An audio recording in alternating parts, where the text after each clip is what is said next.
questa lezione parleremo di monumenti e quindi dobbiamo precisarne il significato. Il termine monumento, dal latino monumentum, cioè ricordo, definisce una costruzione realizzata per rendere omaggio a un personaggio o un avvenimento storico.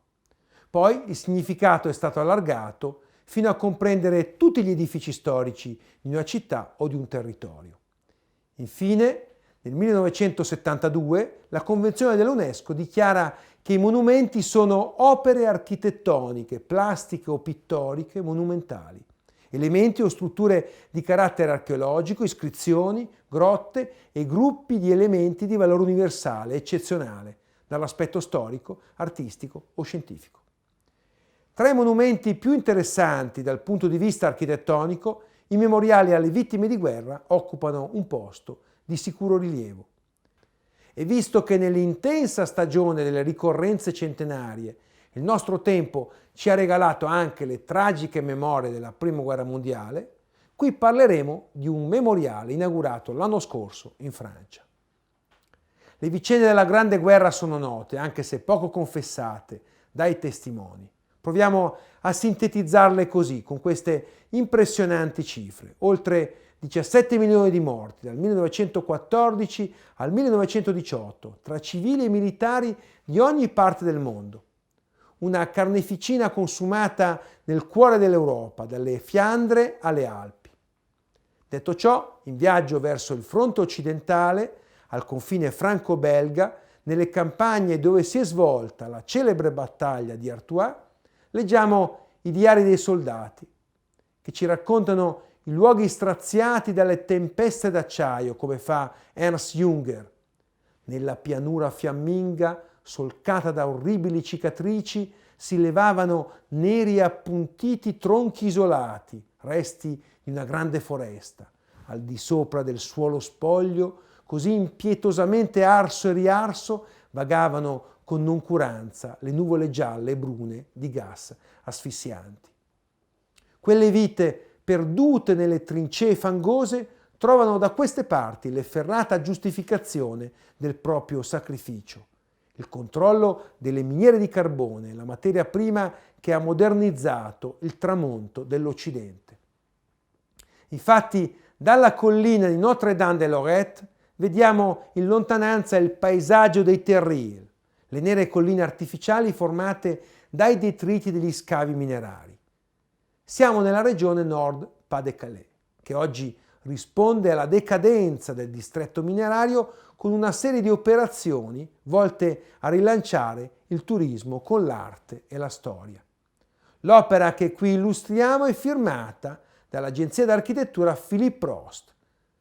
La necropole di Notre-Dame-de-Lorette, entro i confini del villaggio di Ablain-Saint-Laurent, a pochi chilometri da Arras, è il più grande cimitero militare francese. Il suo campo, con circa 40.000 tumuli, occupa il sito strategico dei combattimenti che durante la Grande Guerra impegnarono da una parte l'esercito tedesco e dall'altra francesi, inglesi e gli alleati dei paesi del Commonwealth. Al suo interno si trovano una basilica neoromanica e la cosiddetta lanterna alta 50 metri, realizzate negli anni 20 da Louis-Marie Cordonnier, protagonista dello sviluppo urbano di Lille. Intorno, lungo la strada dipartimentale che da Arras arriva diritta fin qui o allungando sulla Nazionale 17, laddove la rete delle trincee era più fitta, sono localizzati numerosi cimiteri militari nazionali, tra cui vi sono il grande memoriale canadese di Vimy, quello tedesco di Neuville-Saint-Vaast e la serie di straordinari edifici commissionati dall'Imperial War Graves Commission all'architetto Edwin Lutyens a partire dal 1917. All'uscita della necropole imbocchiamo una rampa che lentamente scende nel suolo tra pareti di cemento bocciardato. Siamo nel recinto del nuovo memoriale internazionale disegnato da Philippe Prost, vincitore di un concorso indetto dalla regione Nord-Pas-de-Calais, col Ministero della Difesa francese. Pochi passi e un rettangolo di luce annuncia una visione emozionante. un anello ellittico orizzontale alto circa 4 metri e con un perimetro percorribile di 300 metri, è in parte appoggiato sul pendio coperto da un manto erboso e all'estremità opposta, sospeso nel vuoto e affacciato verso la campagna. Dalla visione complessiva del monumento passiamo ai suoi dettagli costruttivi, così apprezziamo pienamente l'evocazione pacifista che quest'opera sprigiona nella semplicità delle sue forme. Sulla parete interna dell'anello, disposti a triangolo, vi sono 500 pannelli metallici dorati, con impressi i nomi in ordine alfabetico e senza distinzione di grado o di provenienza dei circa 600.000 soldati di ogni nazionalità caduti durante la battaglia dell'Artois. In particolare, l'antichissima tradizione epigrafica, caratteristica della liturgia dei morti, è qui rinnovata dall'elegante disegno del carattere. Usciamo dall'anello prendendo il sentiero che scende dalla collina. All'esterno la struttura si presenta con una superficie liscia di cemento, che forma una linea orizzontale oltre la quale si stagliano i profili degli alberi, della basilica e della lanterna di Notre-Dame-de-Lorette. All'ora del tramonto, con l'accendersi delle luci sotto i pannelli, l'ombra della passerella sospesa rivela un aspetto inedito della costruzione, che ora sembra una di quelle magiche architetture innalzate nella preistoria per studiare i fenomeni celesti.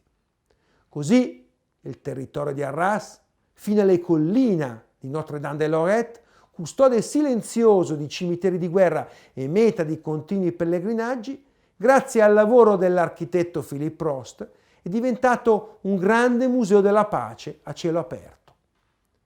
In conclusione, la riflessione indotta da questo progetto è rivolta al futuro dei monumenti storici, che non possono essere semplicemente etichettati come patrimonio mondiale e messi nel congelatore, correndo il rischio dell'oblio. Piuttosto, dobbiamo prendercene cura attraverso progetti in grado di raccontare alle nuove generazioni le memorie che essi conservano.